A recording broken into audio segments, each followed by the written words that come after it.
Ladies and gentlemen, please welcome the moderator of the next session, Henry Foy.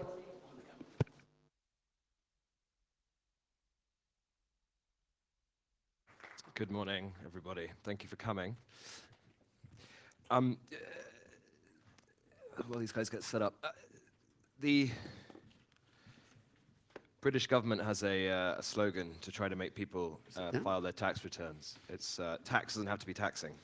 And I'm hoping that this panel is also along those lines. Tax is not something that everyone wants to talk about, but it's something that's incredibly important. Thank you all for being here.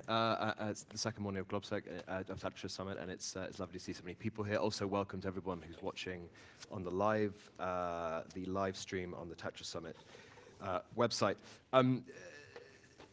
Tax is an issue that is becoming more and more important in a post-crisis, post-austerity EU, where governments are looking for more revenue, squeezing as much as possible out of economies. And not a week goes by without newspaper headlines about large-scale tax evasion by enormous corporates. We're blessed today with such an interesting panel, such a diverse panel, to discuss these issues. So without any further ado, let me introduce them.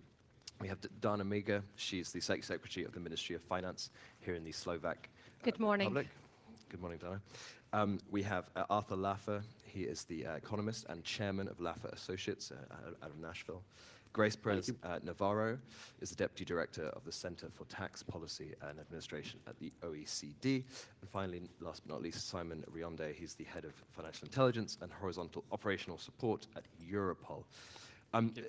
We're going to begin today with a speech by Arthur, by Mr. Laffer. For those who don't know, he's the inventor of the Laffer curve. He was Ronald Reagan's tax guru and the father of the theory of effective tax rates. So, Arthur, over to you. Thank you very much. Thank you. Do you want to use the other lectern? Or you can Oh, use this do you one. want me? You I don't can use care. whichever one. I'll do this one. I had asked if I couldn't stay seated, giving this opening comment, and I then explained that I'm the same height either way, so it gives a little bit of additional meaning to say I'll be short today and not. I want to start off with just a quote, and it's a fun quote. The first Nobel laureate in economics, Gunnar Myrdal, put it pretty succinctly, and I'm just going to quote this from you for a second. He said, "The Swedish honesty has been a matter of pride for me and my generation. I now believe that through a system of bad laws, we are becoming hucksters.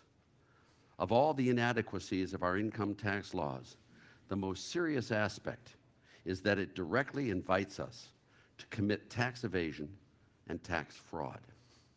And what I want to do today is just discuss that laws and tax evasion are very intricately entwined. It's not one or the other. The two play very much a role with each other. And you know, when you think about taxes, just for a minute, we tax people who smoke. Why do we do that? To get them to stop smoking. We tax speeders on the freeway to get them to stop speeding. Then in the same breath, we tax people who earn incomes. We tax people who employ other people. We tax companies that make wonderful products at very low cost and make lots of profits. The question is, why do we tax them in the same fashion? We don't tax them to get them to stop earning income. We don't tax them to stop employing other people. We don't tax them to stop making wonderful products at low cost and making lots of profits. We tax them to collect the revenues. But don't for a moment believe that those taxes on employers, on income earners, and on companies don't have the exact same consequences that they have on speeders and on smokers and on every other group in society. Economics is all about incentives and how you structure a tax code in a way to provide the least incentives for bad behavior. And let me, if I can, say that what you really want to do is, you know, it's all about economics and all about incentives. And so what you want to do in your tax codes is you want to collect, all taxes are bad, but some are far worse than others. What you want to do is collect your taxes in the least damaging fashion and spend your money in the most beneficial fashion. To do this, because all taxes are bad, what you want to do in a tax code to make it correct and really raise the requisite revenues, doing the least amount of damage, is you want to have the lowest possible tax rate on the broadest possible tax base. So you provide people with the least incentives to evade, avoid, or otherwise not report taxable income, number one.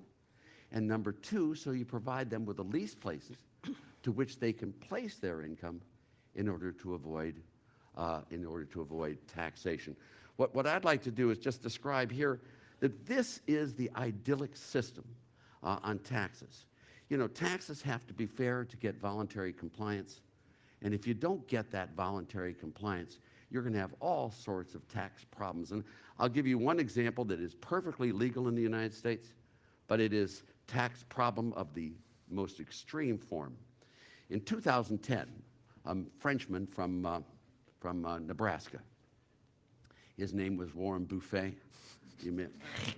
It's not, he's got two T's, so it was Warren Buffett, but he got a great deal of fame in the U.S. for telling everyone that he wants to pay more in taxes and Obama should raise taxes and this is what he should do. And he did this, and he wrote a letter to the New York Times in which he displayed his own tax returns and how he personally paid less in taxes than his secretary. What he did was he said his secretary paid on average, now counting the payroll tax, she paid on average about 35%, I think it was, on taxes, and he paid 17.4%. Now he said, I pay a lot in taxes. You'll all be amazed at my tax bill. My tax bill is $7 million. It was a little bit less than that, but $7 million. And my tax rate, my effective tax rate, is only 17.4%. Now, hold your seats very tightly, please, but I'm going to do a math trick here for you. But I took the total taxes he paid. I divided it by 0.174. Voila, I got his adjusted gross income, which is about $40 million, which is a lot of money to make in the U.S. or anywhere. It's a lot of money. So I took his $40 million.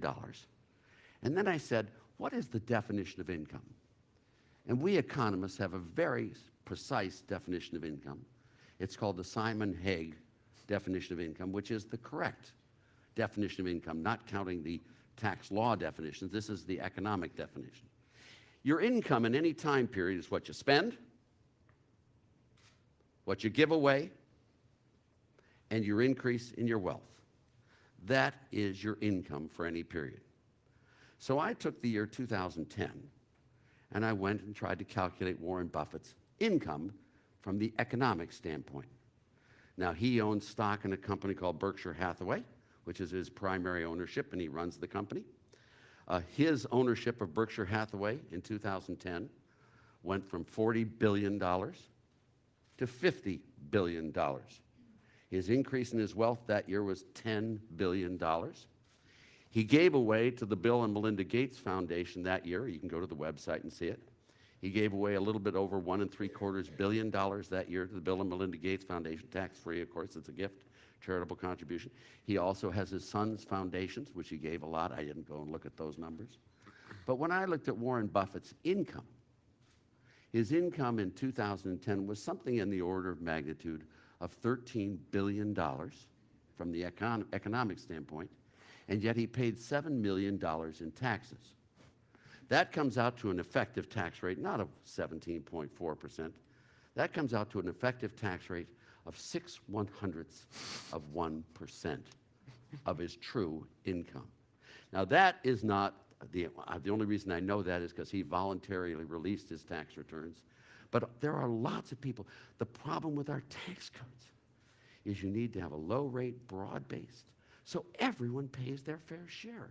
If he had been taxed the same way that we had done with Jerry Brown, now I did Jerry Brown's flat tax in 1992. If we'd have done that so it's 13%, he'd have paid $1.7 billion in taxes that year, and that would have been the correct amount for him to pay. This is the way you want to use your tax codes. So you provide people with the least incentives to evade, avoid, or otherwise not report to the taxable income. Then, once you've got a fair tax system, I mean, if you make 10 times as much as I do, you should pay 10 times as much in taxes as I do, but not 1,000 times. If you have a correct system that people believe is just and fair, your crime, your financial crimes will decline dramatically. And my view is the best remedy for financial crimes and the best remedy for revenues is to have a moral tax code that is a low-rate, broad-based, flat tax that applies to everyone equally in the system, and they all pay their fair share. And with that, I will stop my comments and say thank you very much for allowing me to be here.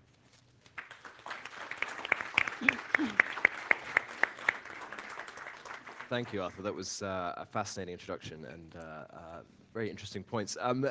Before I start the questioning, I'm going to invite you all to download the app, the TATRA Summit app, if you haven't done it already.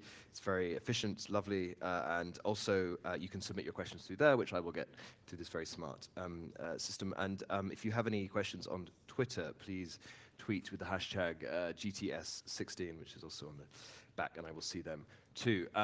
My purpose today is to kind of get the debate going, then hopefully make myself totally irrelevant and unnecessary, which would be fantastic if the debate sort of takes on its own life, so to speak. Dana, I'm going to go to you first.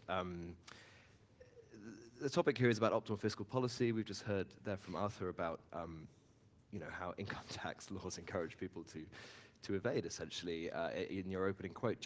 How would you sort of assess the effectiveness of current tax rates now in the EU and perhaps from the Slovakian example? I mean, how far are we away from this effective, perfect tax rate? Thank you for the question. It's very good for the start. I mean, I was very amazed about what you said to us just now. First of all, I want to say that multiplication of the legislation is definitely, according to my opinion, not the case we should go or not the way we should go.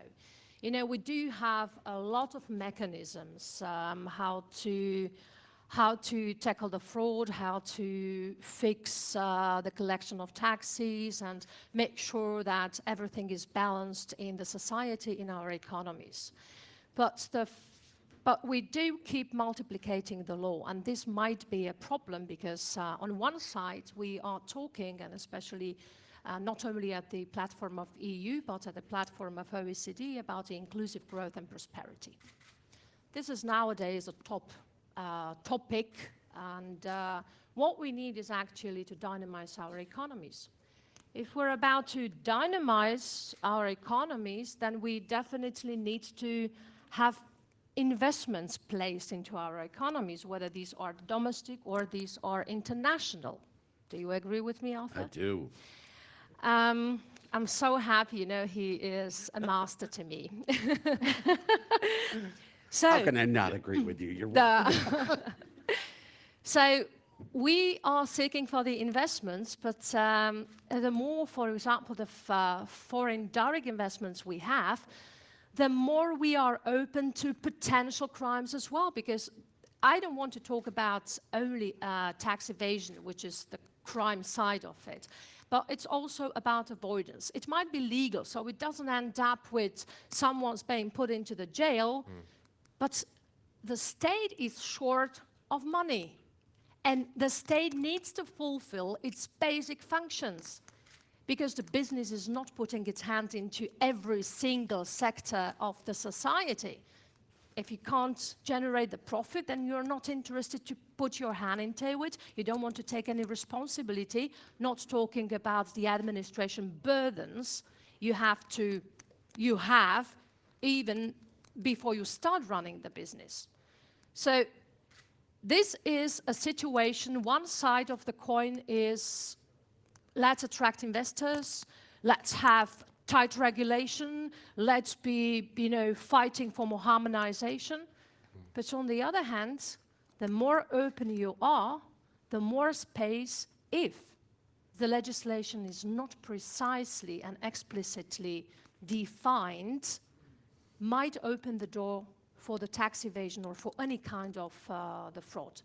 So if I may just a little bit, the final sentence of what I've got to say, to be more political, but it's not only, I'm quite happy that we had a panel yesterday where the Ministries of Finance were Padoan, Schäuble, Sapin, and our Minister Kazimir, and one of them said, we have to be more encouraged to name things as they really are.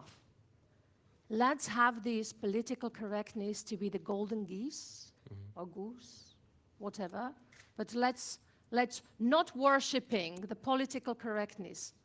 Let's really use our common sense, because sometimes that's more than just, to follow the law or the rule. Rules needs to be followed, just to understand me correctly, but sometimes the common sense needs to be first. Grace, I Great. see you. Yeah, if I could jump in here and pick up on Dana's point about let's call things what they are. I want to go back to Arthur's opening about why do we have taxes on tobacco? Why do we have taxes on driving? And the examples he gave are all about, well, we want people to stop smoking, we want people to drive at the right speed, and then he moves to income taxes. Income taxes have a very different role. It's not about penalizing people for behavior we're trying to discourage. We're not trying to use income taxes to discourage behavior. And if I may quote a very famous American, Oliver Wendell Holmes, he said, taxes are the price we pay for civilized society. That is inscribed on the Internal Revenue Service building in Washington.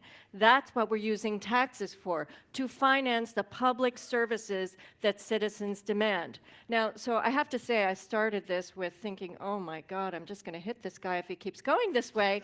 But he moved on to many things that I do believe in, and that is that we need a tax system that is fair. We need low rates and a broad base so everyone pays their fair share. And what has happened in too many countries is that you start off with a good tax system, and then people come in and add this special provision for this industry, this special provision for that industry, and the whole system does become distortive.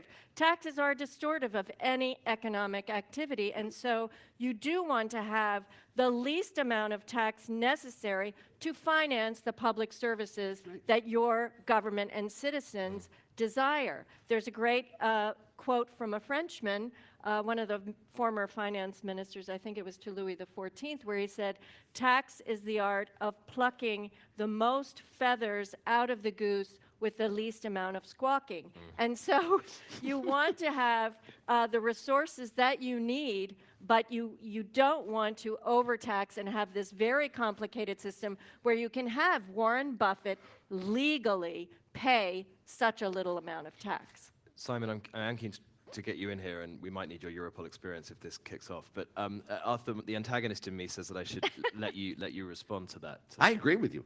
I mean, this is exactly what we're talking about. I mean, I think you and I agree precisely. I think we all do. What you've got to realize is that you're right. We do the taxes for revenues, but don't think for a moment those taxes don't have the same consequences. And when you talk about Europe here, and we just had a very interesting one with the EU, and a little place that my ancestral home is a place called Ireland. You had the Apple case. And let me just do it. And as Larry Gatlin from Nashville, where I live, says, it ain't rocket surgery, people. If you have two locations, A and B, if you raise taxes in B, and if you lower them in A, producers and manufacturers and people are going to move from to. It's, incentives drive the system. And when you have a bad incentive structure, don't be surprised if you get bad results. If you tax people who work and you pay people who don't work. Do I need to say the next sentence to you? But I'm sorry, if you look at the Apple case, don't you think, Arthur, as an American, all of the research, all of the design, all of the real intellectual input to create the iPhone, to create all the Apple products, where did all of that economic activity occur?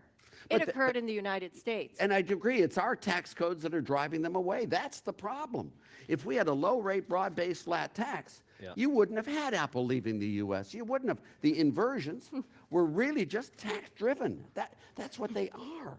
And now they're trying to make the penalties to go after them by beating them rather than, you win a lot more battles with sugar than you do with vinegar. But Arthur, this behavior is, first of all, I'm so happy to sit, in the middle between two Americans. That's lovely. Secondly, to see them arguing, it's even more lovely. We don't argue. We're pretty much the actually same. agreeing. We are agreeing Yeah, totally. but the way you do, if the microphones were switched off, it would be like they really have a big fight. But what I want to say is, in the European Union, it is unacceptable to have this behavior. To me, absolutely unacceptable. We have plenty of young people here. This is our new generation.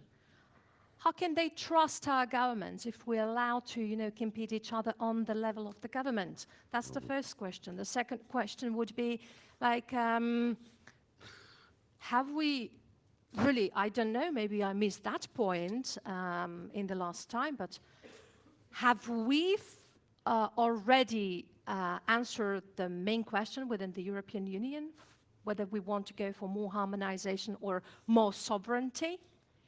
Especially after the referendum in the UK. So this is the question we need to answer in the first place. And then we need to elaborate a strategy where the European Union wants to see itself to be in, let's say, 20, 25, 50 years. And to collectively elaborate also a tax strategy. Not in every single state, every single member state, but as a harmonized system to strengthen the position of the European Union in the global markets. So this is, I don't disagree, I do agree. Well, see, I think I do disagree with you on that. I just needed to spit this loudly out. See, I think that you viewing government as your friend and not as a problem as well. But when she is government. Yeah, but when politicians collaborate and cooperate, usually it's against the citizenry. And you must be very careful about your government. I'm citizens friendly. We're going to come back to Simon. I want to bring you in for fear Sorry. that they will steal all of the stage time. I know that obviously tax policies and rates aren't Europol's business, but you're an organization that works hard with collaboration, that works hard at cross-border cooperation. Can you talk a bit about how this segues in a little bit to the financial crime discussion and sort of how your role and your organization's role sort of links in with what they're talking about? Yeah, I think the concern for Europol is that there is a strong connection between the means used for tax evasion and crime. I would quote an example. Last year, French customs made 1,400 undeclared cash investigation. 3/4 of them concerned tax evasion, and 1/4 was organized crime or terrorism linked. And that raised the question of what are we using for tax evasion that is linked to crime? And cash, for instance, is a real concern for us. Why? Do you know that out of the 1,000 billion euros in banknotes, 1/3 of it is in 500 euros banknotes? And who uses those kind of banknotes? No one. No one except criminals. Criminals at a different level, at a different stage, but criminals from a very deep and threatening part of it are financial criminals. Why? Why? Because you can transport 1 million euros in 2 kilograms, whereas for the US, because now you don't have the $500 bill, to transport $1 million would be 11 kilograms. So it's a very easy thing to transport the euro, and that's why we're trying to fight against those high denomination notes. The ECB has agreed to stop the production of those 500 euros notes, but it will remain illegal, and that's a problem because this kind of money doesn't circulate much except from those dark or gray areas. And this is the reason why there is a connection between tax evasion, tax avoidance, and crime in the end. May I? Just before you do, there aren't any questions coming in from the app, so please log in. I'll show questions. I know this is sort of going on at a rate of knots, and they're sort of encouraging each other, but we'd love to hear what you guys want to learn from them. So please do send those in. Dana, please. I just would like to add one example. Maybe there are some colleagues I see here in the room of mine, so they know, but just to confirm what my colleague said.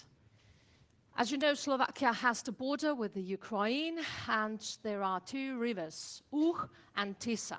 So you know what is the practicality and everyday life? There are boxes, waterproof boxes, which are filled with money, thrown into the water, and they have this special thing, you know, for those who are fishing, to see that this goes down the river to Slovakia, and that is grabbed, you know, so you see people standing on the bank of the river, fishing. But not fishing the fishes, because I don't think there are any in that mud, but these are actually money who they fish. So no matter what we do again, we may have any kind of law. We even may have a perfect exchange of information. But if we're going to be short of people, and we're not going to focus also on capacity building, and have people on the streets really tackling the fraud that is happening there, we're not going to solve anything. We're just going to absolutely dismotivate the people to see that, oh, the law is just being multiplicated, and I can't even follow what is in the law. You know, I myself am a licensed Slovak tax advisor, currently passive, because I can't deal with it as a state secretary. But you know, sometimes I have difficulties to follow the law. So if I see this, I very much hope that also the audience will see that. We heard from Simon here about collaboration being important, but it seems like the discussion between the three of you is about whether countries should harmonize or countries should compete. I'm keen to sort of tease that out a bit more. I mean, especially in light of what's happening in the UK, one of the first reactions to Brexit from hardline Brexiteers was, we'll just cut our corporate tax rate. We'll basically undercut Europe, and that'll keep the companies here. I mean, is that sustainable in the long term? I mean, Arthur, you're someone who's advocating for this. Well, the U.S. has the highest corporate tax rate in the OECD. Everyone knows that, and we have the third lowest revenues of all the countries in the OECD. Germany's got the third highest tax rate and the fourth lowest revenues. Duh. Who wants it? We have all of our resources being spent trying to keep people in by beating them and hitting them and criminalizing them, rather than enticing them in and bringing them in to bring production features. You know, you've got to have voluntary compliance. I go to all these countries around the world, and I've been spending a lot of time in my dotage doing that. And it's amazing. In one country, one behavior is perfectly fine. In another one, it's illegal. I mean, you know, it just doesn't make sense. The laws are where I would make the first start on trying to combat crime. And I really want to say that if you make moral laws that are appropriate and fair and, you know, broad-based, you're going to have a lot less crime. Now, you're going to have the drug smugglers. You're going to have those guys and all that stuff. But, you know, you're not going to have the financial crimes of tax evasion if you have if people think the tax codes are fair. Rich people will pay their fair share, and believe me, rich people are your best friends. Great. They're the people who pay your bills, for God's sake. Send them birthday cards and take them out to dinner and treat them nicely. I mean, I've got bosses who pay me money. I love people who pay me money. The only people I know who hate the people who pay them money are government officials. Grace, You've got to love those people. Is there proof of this, though, that if you cut tax rates, people voluntarily pay them? Or do people still continue if you to make pay? them fair. I think what is important is certainly having the lowest rate possible to finance your public services. There's the flip side of that coin, which is to provide the public services with those resources and not to waste those resources. And of course, you have in some countries, you know, a lot of the funding, unfortunately, goes into politicians' pockets. So you need to have a system that provides the revenues to provide the schools, roads, everything you want from government, but and you need to be sure that government delivers those. But I don't think that simply having a low rate and even a fair tax is going to reduce your tax crime. It will increase voluntary compliance, and certainly having a simpler set of tax rules makes it easier for people to voluntarily comply. But I think that as long as there are taxes, you're going to have people who will want to get around the taxes, will look for new loopholes. And if you look at things like the Apple case, all of that was legal. So what have we done at the OECD with our base erosion and profit shifting project?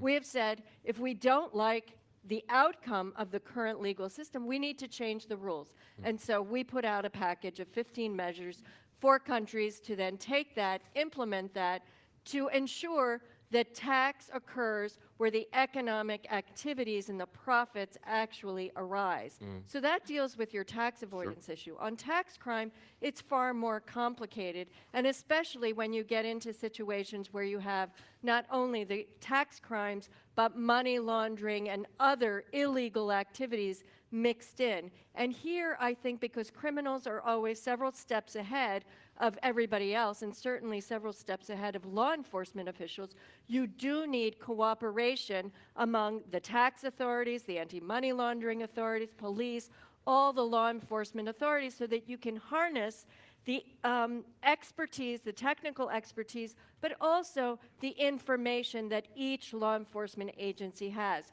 Only through that type of collaboration will you get success. If you look at the FIFA case, the FIFA case was uncovered as a result of an IRS criminal tax investigation in California that led to the corruption case that was going on in New York. Simon, is it true? Are they a few steps ahead of us all the time? They're adapting probably easier than we do because they are not bound by legal rules.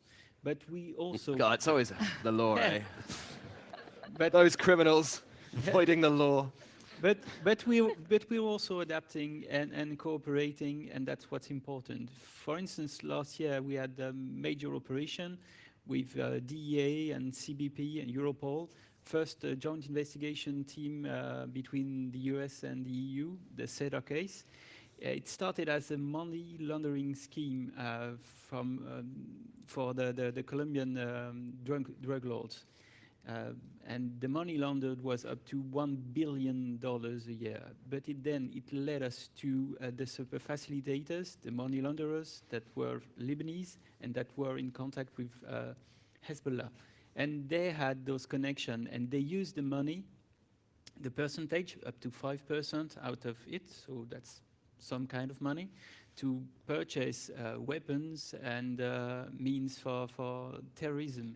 And this collaborative approach was of really good use for this case. It's true that we have to increase the cooperation, we have to embed the different sorts of competent authorities, meaning that the FIUs that we now have embedded, the European ones in Europol, must cooperate with law enforcement agencies. It is of utmost importance for us.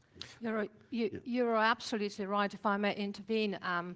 Actually, I was quite surprised, shocked, if I may say it that way, when I had a meeting with my colleagues from the criminal agency of the financial administration. They told me that there is a case investigated currently in Slovakia, which is about Slovak resident, an individual of Syrian origin, who is running a business in Slovakia. And this person, through claiming the excess deduction on VAT, sent the money to Cyprus.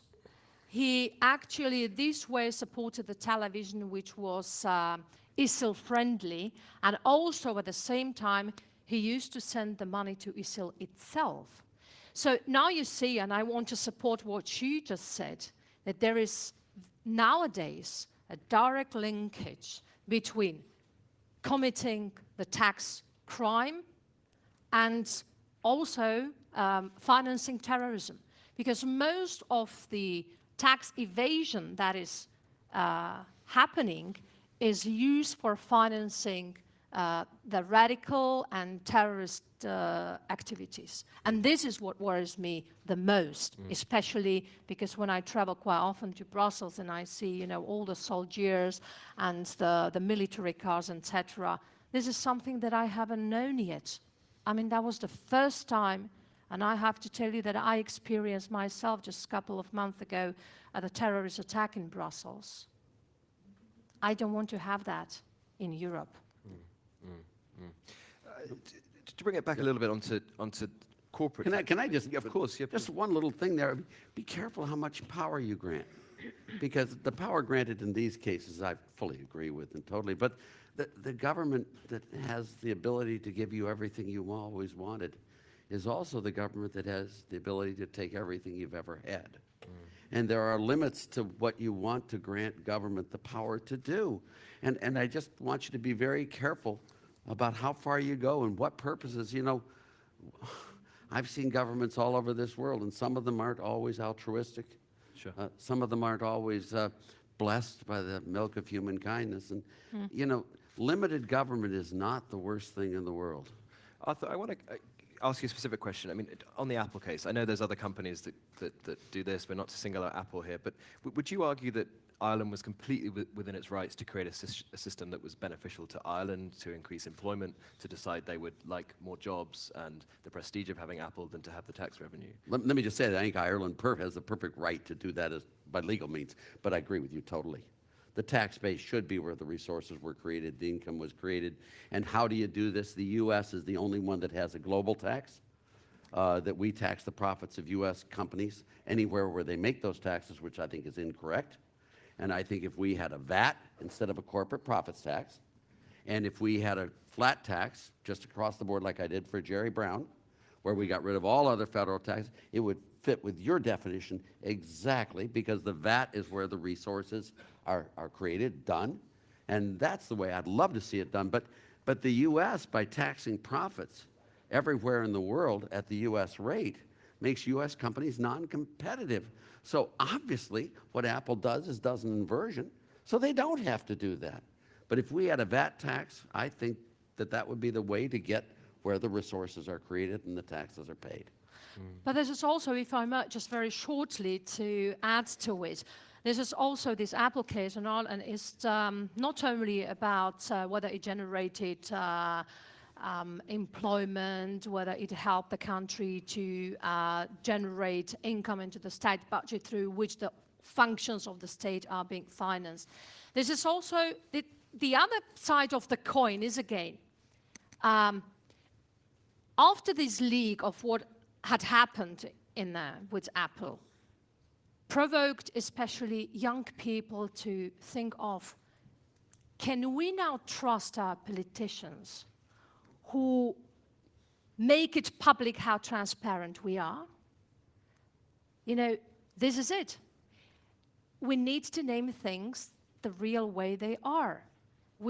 If I don't say that this was bad, but in context of the European Union, where we say we need to be equal, we need to have the same conditions, we need to follow the rule, we need to stop competing each other inside the European Union, that's bad. So someone from the politicians, and it's not me, these are those chaps in Brussels mostly, they need to decide, again, more harmonization or more sovereignty? Where's the balance? I'm sure we'll be using the Slovak presidency to do just that. We've got a few questions from the audience that are now going to come up. There we go.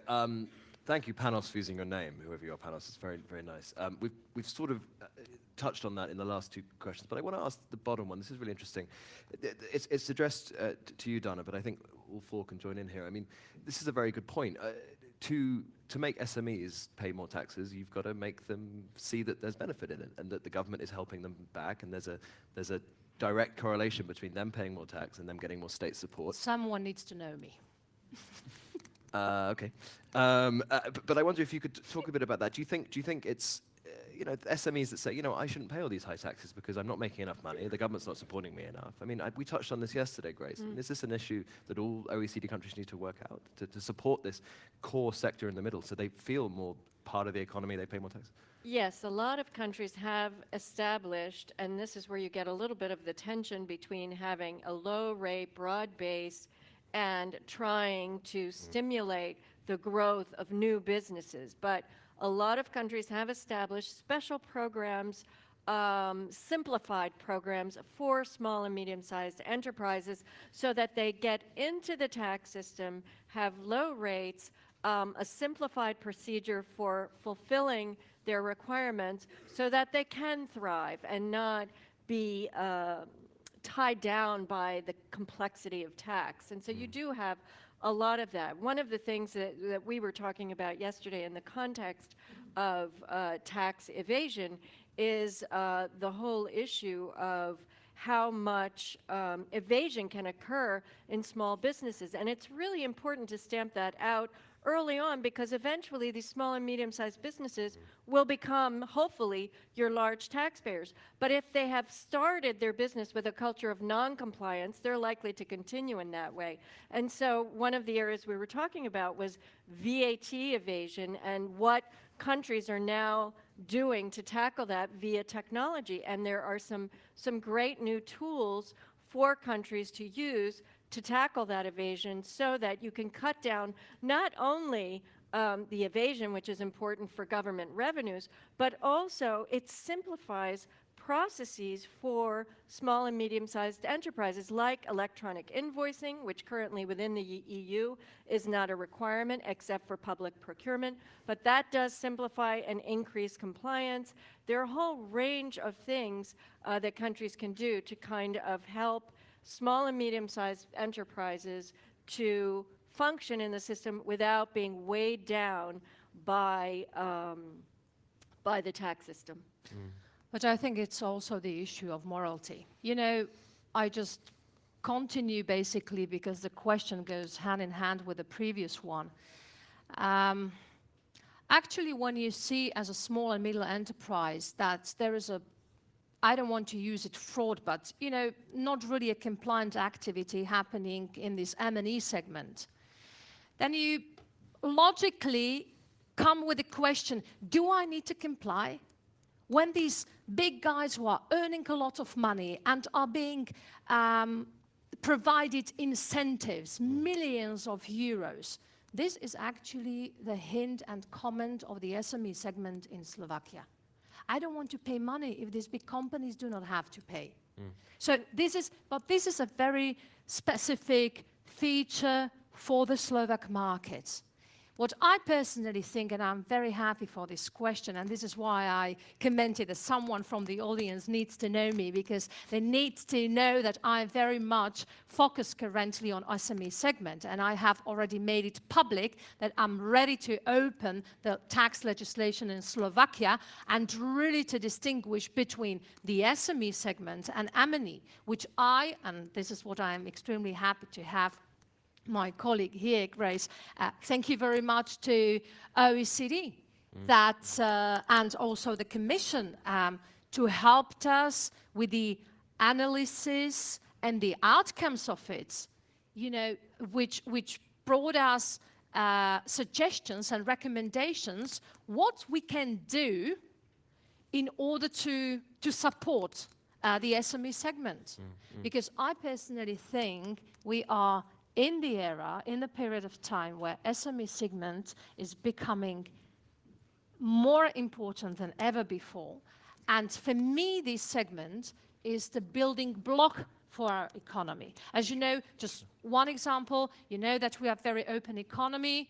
We have focus in last time to really attract the automotive industry. We are the country which is producing the highest amount of car per capita in the world.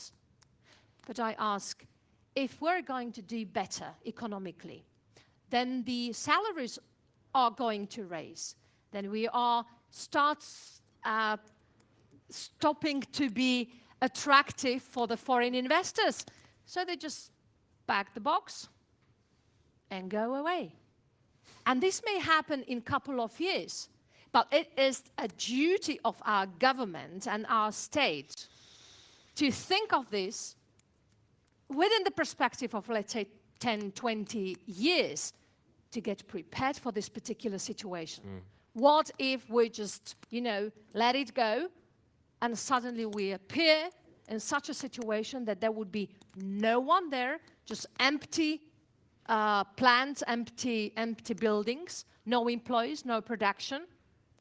It would be too late to start educating the people to go for the business at a level of SME. I mean, the factory's not even built yet. That's a very apocalyptic vision of what might happen. Arthur, what about in the US? What's the US experience with treating SMEs? I mean, you're talking about a broad base, everyone paying the same. I mean, does that work? I mean, surely SMEs should be incentivized. I don't think so. You don't? I mean, no, I think the small businesses shouldn't be specially incentivized, nor should large ones. It should really be, the government should, to quote Charlton Heston in The Planet of the Apes, to paraphrase it, keep their stinking paws off my economy, you dirty ape, if I may say. It's not the government's role to choose one industry over another or that industry over this. The only thing that I think that really is wrong with government is that, government spends other people's money. And it's much easier spending other people's money than it is your own. And government makes rules and regulations for which they do not bear the consequences. So therefore, my view of government should be, is that we should put all government officials on commission.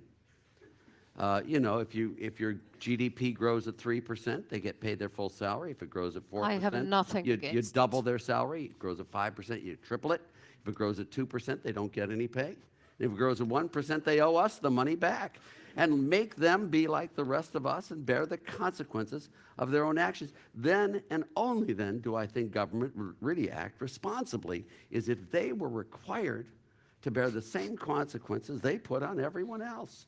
It's true, because incentivization really helped in the financial crisis, the way those bankers Well, were the commercial crisis is the one time you have to rely on the market. The reason we had the Great Recession was because of this stupid stimulus spending and the stupid quantitative easing. I mean, who ever heard of a poor person spending himself into wealth? It's dumb. Who ever heard of a country being taxed into prosperity? What you need the tax codes to do is get the revenues, as you say, to do the requisite job and then get the hell out of the way.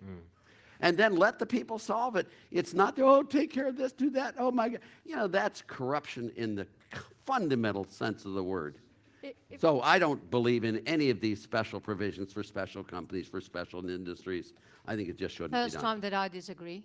That's May okay. I? Yes, you may. So one particular example, Slovakia is a very small country, as you know. The SME segment just, is really underestimated and also somehow forgotten to be focused on. I see especially what we caused in last time that I don't want to talk about the incentives like in financial way or in the form of financial remuneration. But for example, just one little example. If you have the M&E and if you have the SME and you have the transfer pricing principles applicable to both of them in the same way, then you have an M&E who has a TP, the transfer pricing documentation of that height. Then you have an SME segment who might be related, associated for tax purposes, but to ask an SME segment to provide with the TP documentation, it is basically to ask them, stop running the business. You need to provide us the reports.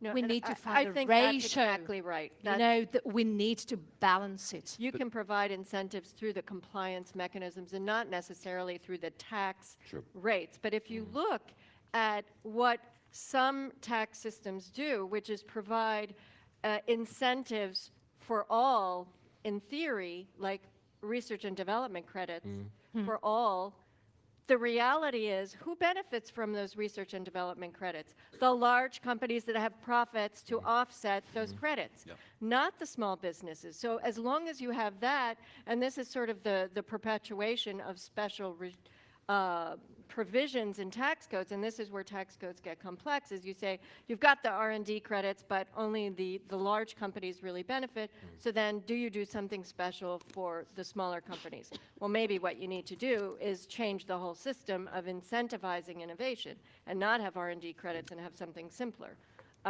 Although the ideal, of course, would be the lowest rate possible. You know, having been on a number of company boards where we look at the R&D credits, we design our programs to get the credits rather than to do the R&D. Exactly. Duh. I mean, you know, Exactly. you sit there, I mean, you game the system. I'm chairman of the board of HCA, of Centennial Hospital in Nashville, the flagship for HCA. You can't believe how a big hospital can take care of ACA, the Affordable Care Act, and how we can game it. And little people can't. I mean, the more complex, more arcane, more confusing, more complicated the tax codes, the bigger guys always win. And if you're with Goldman Sachs, my God, you can go to the Treasury one year, write a law, and then come back to Goldman the next year and take advantage of it. I mean, that's exactly how it happens. If you think a group of people hanging around with Obama are there, poor people trying to explain to Obama what it's like being poor, it's crazy. These are people asking for favors. And when you have the government that's big enough to do it, that's what they do. Stop them. You know, just have a low-rate, broad-based flat tax and get them out of the business. And believe me, the corruption at government is extremely large. I mean, you know that. I mean, you've seen them That all. was a direct I mean, I watched the expense scandal in the British Parliament. You see it all everywhere. I mean, these guys, if you don't pay them on a market basis, they're going to find ways of getting paid extra everywhere. We Go to Ukraine if you don't believe me. Yeah, I That's need to any- confirm, but this basically is what needs to be sold out also hand in hand with you know, really adjusting the legislation. And what I want to really stress is that in this particular moment, there is a huge importance of the role of these law enforcement agencies, because we need to, at the same time, when we really want to intensify someone, we really need to make sure that there will be someone who is going to look after those, whether this is not being misused. So this is the role, I think, the law enforcement agencies to help You should those. be FBI Director Comey. We need you in the. I mean, it's, you know, the complicitness of when the fox is in the henhouse. It's a real problem having these really heavy authorities.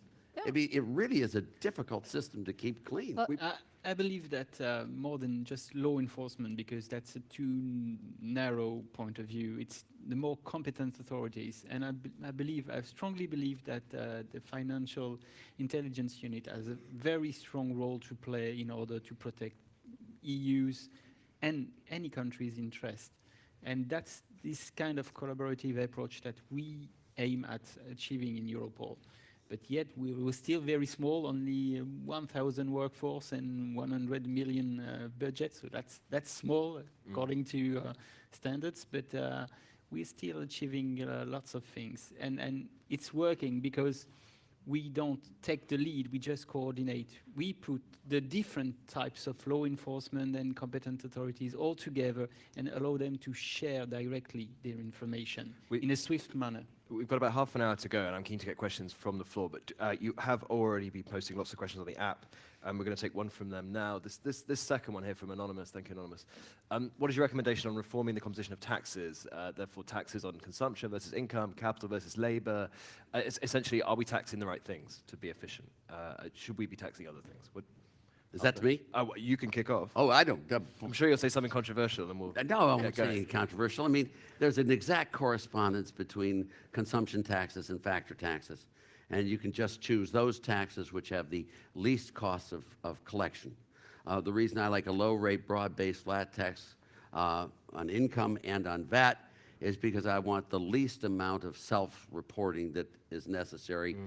When people get paid by companies or whatever, you can have it deducted out of there. You shouldn't even have, I mean, if you have a low rate like Jerry Brown's flat tax of 13%, if the company owes you $100, they send you $87, you don't even have to report. Right. That's the type of system you really want to have. to where you have the least reliance on self-reporting, and you collect the monies that are necessary to run government properly and are incentivized to, you know, if you're taxed at 70% rate, 70% of your time is figuring out how to reduce your taxes, and 30% is on how to make more income. I mean, you really want to get those incentives out of the system where people go and work. Well, this is not only time about the tax rates, for example. This is about the nature of the tax and what particular taxes we have. Sure. Because for me, for example, the VAT, I should have been saying that, but I just do. VAT, it's for me an VAT? obsolete tax. Is it what, sorry? An obsolete tax. It's something that I don't really understand what we have it. Is that government policy or just... Well, my Minister of Finance might, I don't know, throw me out of the window on Monday, but let's see, I will report on that later.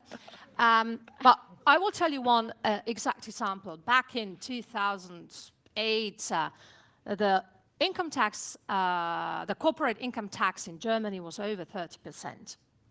I used to work for a company in Slovakia which was partially owned by a German investor. Mm-hmm. I thought that having a flat rate of 19% that time, whereas in Germany over 35%, I thought that the profit will be shifted to Slovakia from the German headquarters, the mother company, to the daughter company residing in Slovakia, just because of, you know, using this advantage from a lower tax. And also quite simple, that time, quite simple legislation. Mm. But the situation was opposite way around. Mm.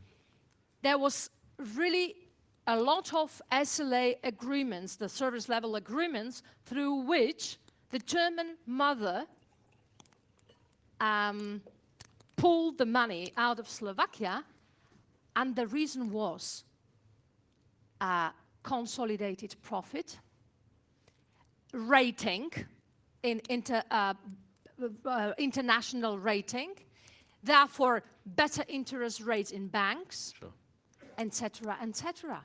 So we have to be careful about whether just lowering of the rates or making something easy is the way, because in some countries this is not the main factor for which they want to be taxed in the country or they want to be in the country as investors. Right. It is more political and economical stability today.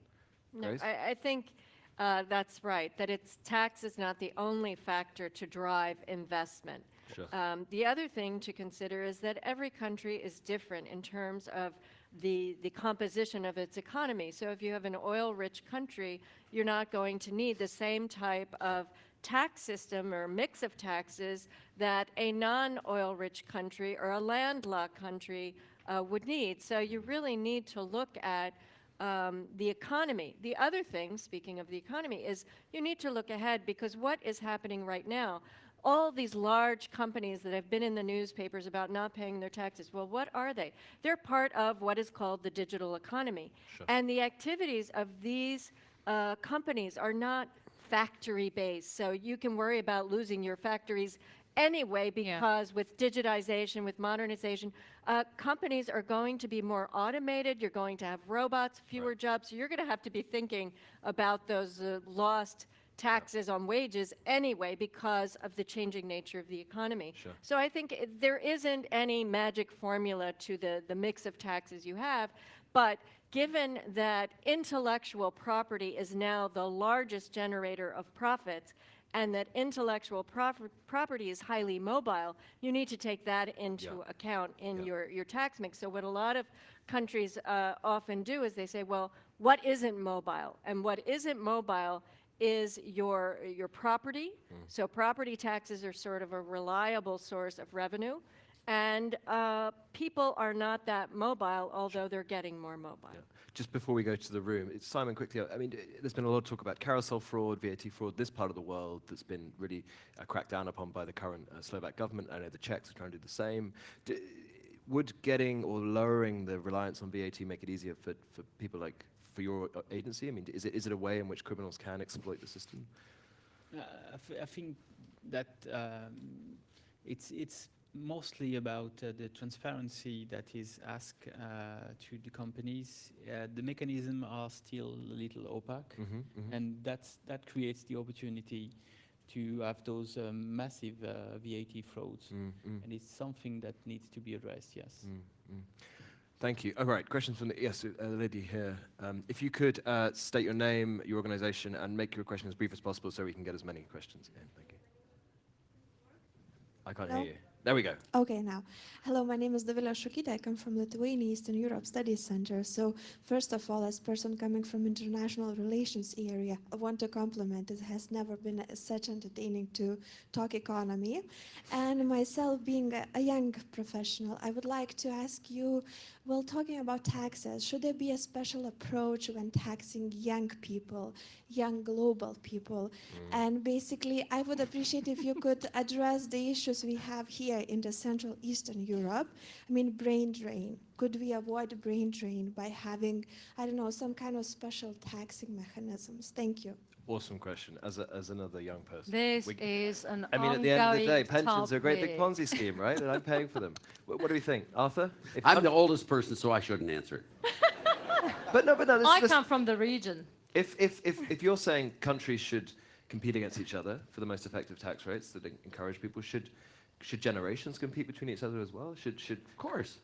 So how do you do that with tax? But no, I don't know what you mean, but how do you do that with tax? Well, how should a government you encourage? shouldn't tax tall people any differently than short people, fat No, people. you see a beautiful woman and you say, oh, Jesus, baby, you do not have to pay any taxes. Unless. Or a beautiful man. And you thought I was old-fashioned. Welcome to my region. Yeah, but what you want to do is, I would go to the spending side of this equation rather than the tax side. You look at education. Let me just give you one example, if I can. I was just in West Virginia, which is the worst performing state in the United States, and we're going to do, hopefully after the next election, do some economic reform. And there are a group of people there, somewhat younger than I am, but not that much. I asked them if they had any children. I've got 6 kids, and I asked them if they have children. They all had children, and I asked them if they have adult children. They all had adult children. And I said, how many of your adult children live here in West Virginia? And there were none. And then I asked your education system in West Virginia, what's the function of your what you're doing is you're taxing all the West Virginians right now to educate New Jersey's labor force. And that makes no sense whatsoever. So when you're looking at education, what I would do very much is in a country is I would use a voucher type of system where you provide people with the resources that you want to do and allow them to use that in an educational fashion that is of their choosing rather than state-run education, which you'll then have someone in Slovakia get a great education and go to work in Germany or whatever it may be, and really misses the whole purpose of a tax system. And so what you want to do is really get it so that there's as much freedom of choice as you possibly can have to get the educated people. But you know, you're going to get your nuclear physicists going to CERN or You Chicago. haven't lived in Slovakia as much choice as you can I get. fell in love with Slovakia immediately upon meeting you, Dana. Sometimes you just need to be told what to do, you know. Oh this is my it. God. But that was a very good question. You know why? Because this brings us again to ask another question. Wouldn't that be a positive discrimination? Even though positive, but discrimination.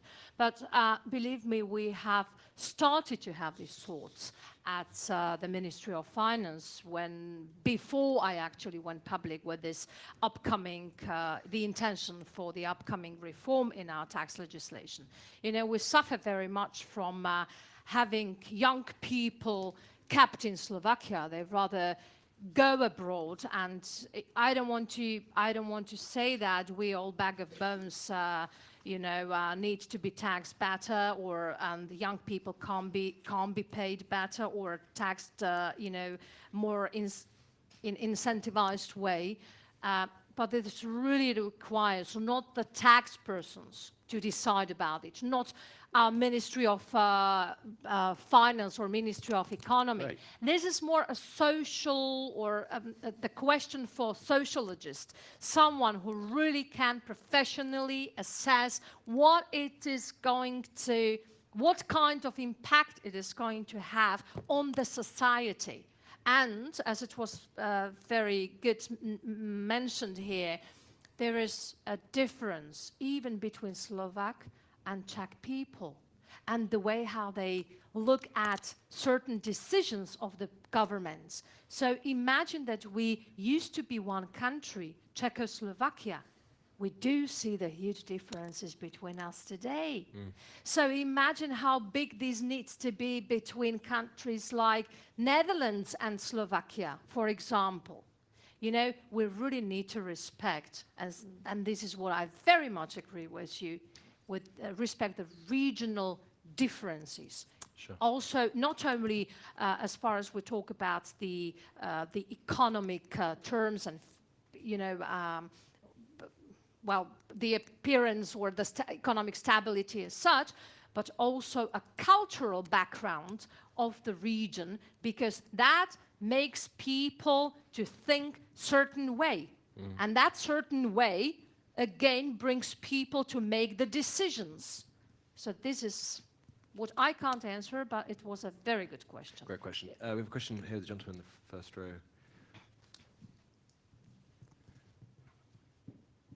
Thank you. Łukasz Pawłowski, I'm a journalist, I'm Polish journalist from Kultura Liberalna magazine.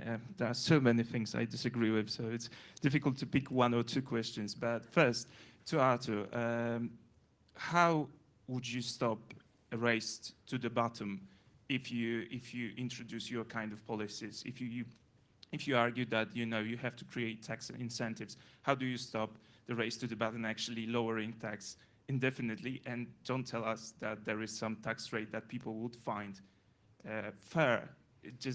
There isn't. If you can pay lower taxes, you will always go to the place where they are lower, especially today when the movement of capital is so easy. So how do you stop that? Sure. And the second question is to Grace, is that you mentioned that the taxes are what we need to pay for the services of the state, but basically the main question is, what services do you think the state should provide? I guess Artur would say that basically none.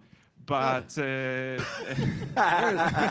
does that come right, from? I mean, you heard someone else speak, I think. But my question is to Grace is about, obviously taxes are also a tool of shaping social policy and also, for example, health policy.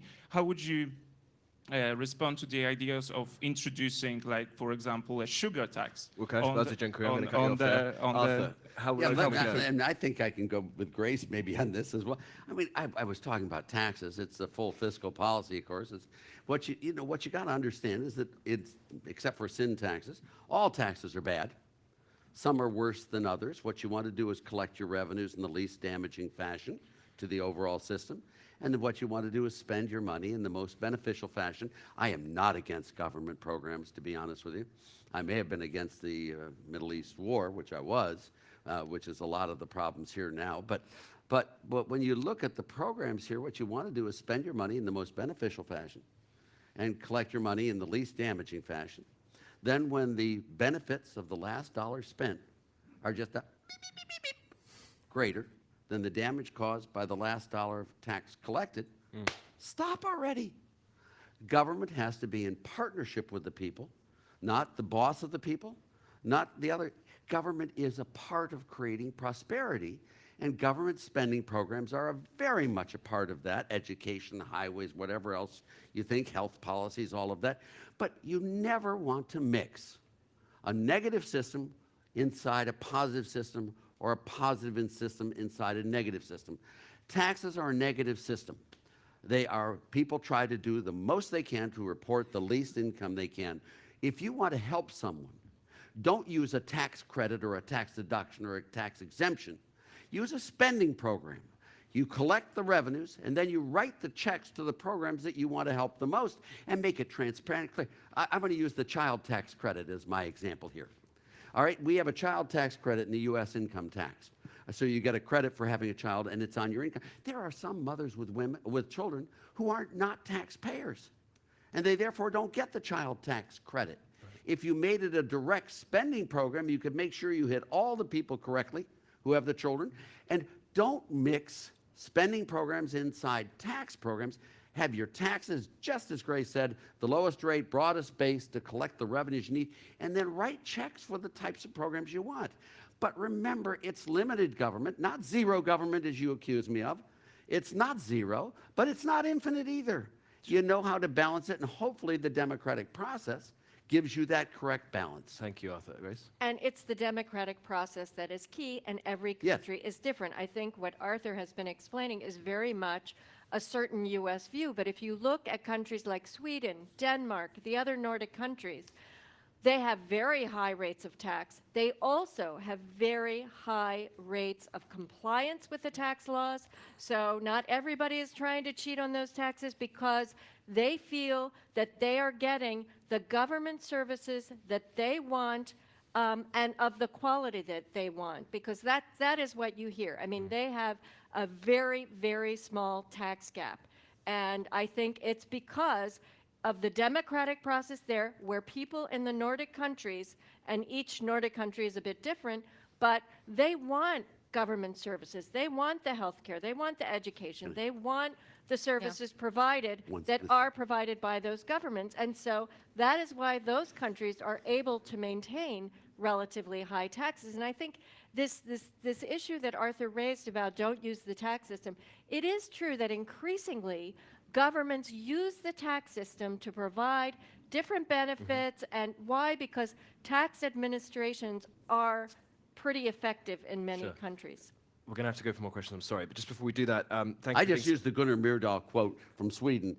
Exactly. If you look at Sweden, they've had a huge revolution in pro-growth. There's no inheritance tax. There's no gift tax. You know, property tax are low. Corporate tax are extremely low in Sweden. The personal income tax is higher, but the others are really low. Well, the answer would be, if I may, just one sentence. The answer could be, You you wanted have it. to suffer. The answer could be also that we need to really think of, we governments need to really think of how to regain the trust of our people. Because, you know, anyone would be willing to pay, even myself, from that little money that I earn as a state employee.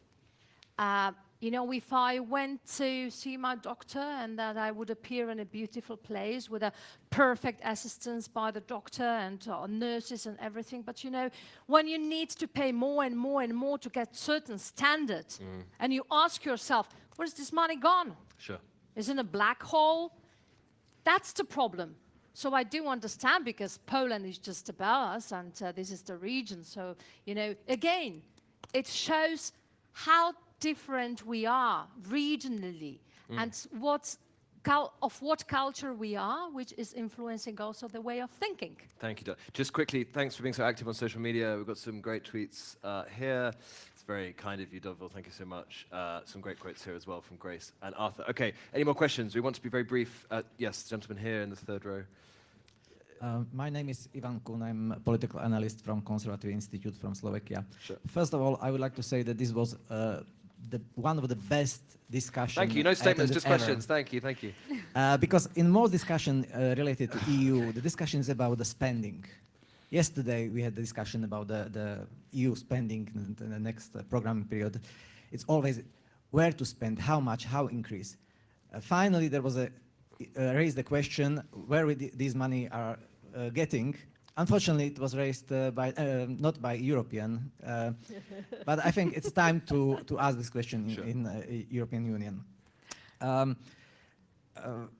If you live in a country like Slovakia and you see the government buying overpriced highways, overpriced health equipment, and even the EU-funded projects are overpriced, tenders manipulated in such a way that European Commission is saying this is not going to pay, then it's hard to expect from people that they will be willing to pay taxes.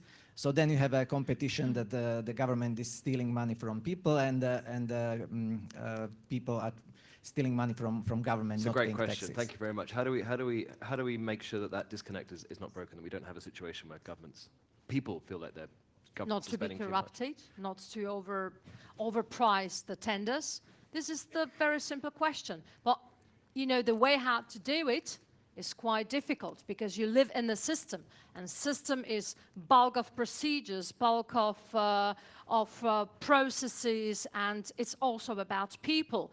So I think personally, and maybe it's because I'm woman, I don't know, you men tell me later, we lost the understanding of what is the real value in the society.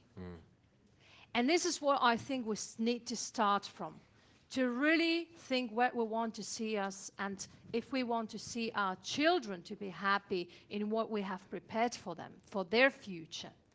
So this is why I, even though that might have been for someone understood as a comment, as a negative comment, I'm pretty happy for it. And if someone asks me, so why do you want to be, part of such a government or part of a government at all if you disagree with many actions and habits the government has? I say, just because I want to bring fresh air, something new, and I truly believe that when I say this, I will motivate young people to have and to regain the trust into the government. And please, if you have any other concerns, I'm here to listen to you. Here to listen. Question here in the front row. No, sorry, the question here in the front row. I did ask for a microphone to be brought, but everyone ignored me. Oh, okay. Well, we'll take your can we take both the questions at the same time? Okay. Helen Derbyshire from Access Info. Very briefly, my question is about fighting financial crime. Maybe Simon can come in again.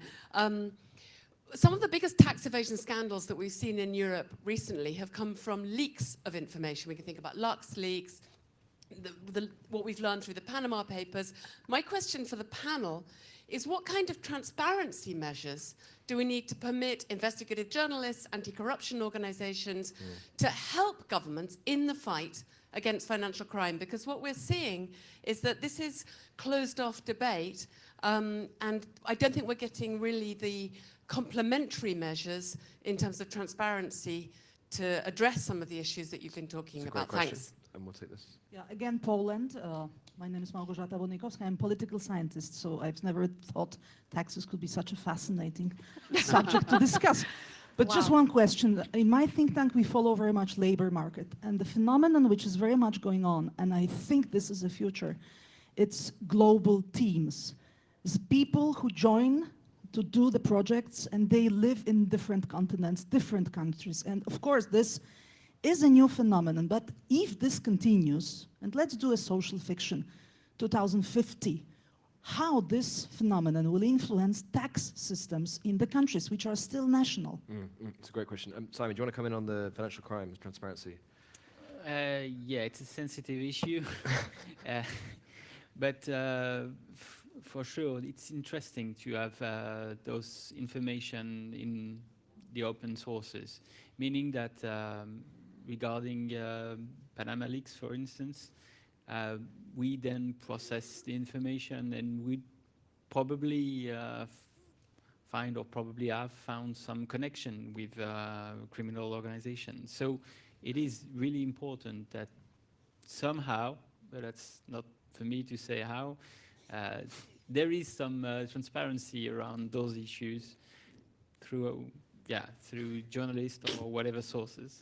You got to tell me how you do Can I it. just Come on. add to that? Because I think the question goes beyond the use of the information that has been uncovered through the leaks. And I would just say that the LuxLeaks was not about illegal activity. It was about tax avoidance. Panama Papers, we still need to see what kinds of crimes were in those papers. But what is, on the one hand, disturbing about those leaks is that governments got all excited about it. And why? It's because they didn't have access to this information before.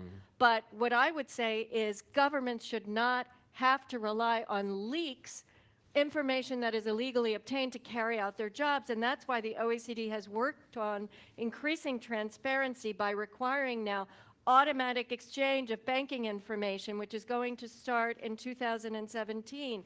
We are requiring the sharing of those rulings so they can't be secret anymore. Right. We are requiring beneficial ownership information so that we know who is the human being behind the multiple layers of companies. So I think it's through changes of that nature, transparency, that is really going to change the nature of fighting financial crimes in addition to different law enforcement working together. I'm conscious of time, but Donna and Arthur, could you just sort of touch on this point here? I mean, is this something that governments need to be aware of?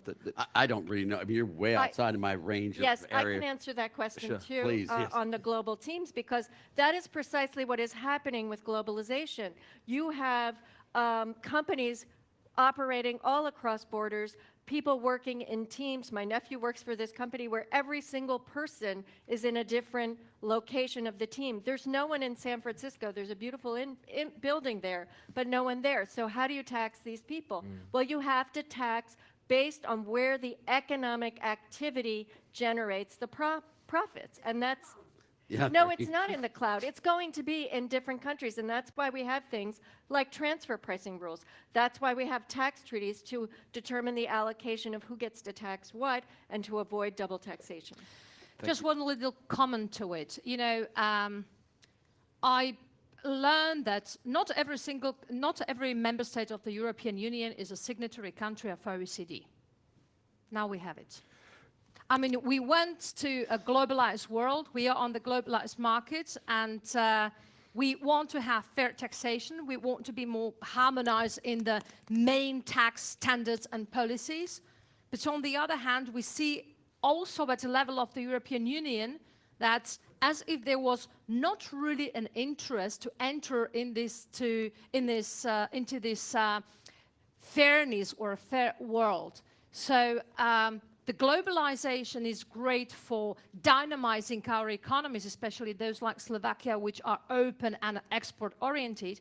And it's great also to bring our culture into our country, young people from other countries, to basically mix up inside inside the country to actually, within, let's say, the fiction in 2050, to have totally different environment here. Different way of thinking of people. I very much hope that young people in 2050 will ask, who the hell would be thinking of committing a crime? Well, but this is Nordic way of thinking, and believe me, the week ago I met the Minister of Finance of Norway, and we had particularly this discussion, and she told me, like, my tax return and my income, which I reported, is public. You can find it on the internet. Why would I be willing and thinking to be willing to commit a crime to avoid paying taxes? Sure. This is normal. Donna, we've got time for one very, very brief question here. The gentleman here in the penultimate row. Hello. Guntram Wolf of Bruegel. I have one question to Arthur. Should the tax system play a role in addressing income inequality? In particular, should the personal income taxes be more progressive or less progressive? And shouldn't we think about the distribution of the tax burden between capital and labor, especially if society democratically wants this? So if society, I mean, you can say you don't want to address the issue, but if society want to address this issue, should the tax system play a role in this? Thank you. 30 seconds from each of you. How does tax help alleviate inequality? Sorry, wasn't into it. No, No idea. sorry. It's okay. He comes from Piketty's country. He should have. I mean, come on, you've got to have an answer. No, The French without an answer of inequality is about like a duck without water. but I'm not French anymore. I'm okay. a European civil servant. So it's much more complicated. The inequality, I think, is not the right issue. To my way of issue, you can get reduced inequality by having rich people get poorer faster than poor people are getting poorer.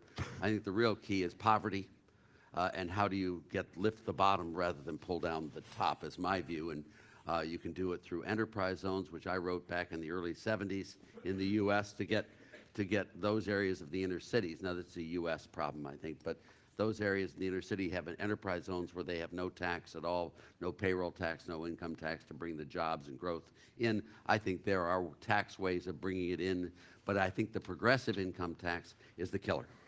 And the progressive income tax does not redistribute income. In fact, all it does is redistribute people. Donna, I could agree with the end of what Arthur said. Progressive tax is not, it's obsolete. Great answer. Grace? I don't know. I do think that the tax system can be used in different ways to reduce inequality, and enterprise zones are an example. I do think some progressivity, still not having a complicated tax system. So, because I'm not sure the flat taxes that have been adopted in different countries have been that effective or have been that truly flat in the end. So I think some progressivity can help, and the tax system can be used to reduce inequality. Thank you very much. I'm going to get the moderator of our next session up to tell you a few words, but I want to just thank the panel for a really fascinating discussion. I told you tax wouldn't be boring. So thank you, Dana, thank you, Grace, Arthur, and Simon, really. Welcome. And thank you for all of you for your questions. It was really interesting. Just on a personal note, I do a lot of these panels, and like, this is not the norm. But before we let you go for lunch, I want to introduce Nick Gowing of the BBC, who's going to introduce our next panel after lunch. So Nick, just a few words from you, if you could. It does show there's fun in finance and Well, tax. quite. Well done. I'm just here to encourage you to come back after lunch. And in a spirit of brainstorming, we want to hear your ideas from the audience and from you as delegates, really, as well as those on the panel, about what has been happening in the European Union, what's happening with Brexit, who knows what's going to happen in the presidential election in the United States, from Bratislava to Rome. Come with your ideas, help set the agenda for an hour and a half of discussion, and it won't be a flat discussion. Thank you very much. So have a good lunch, back at 2 in here for the next session. Thank you all very much. It was a great pleasure to meet you.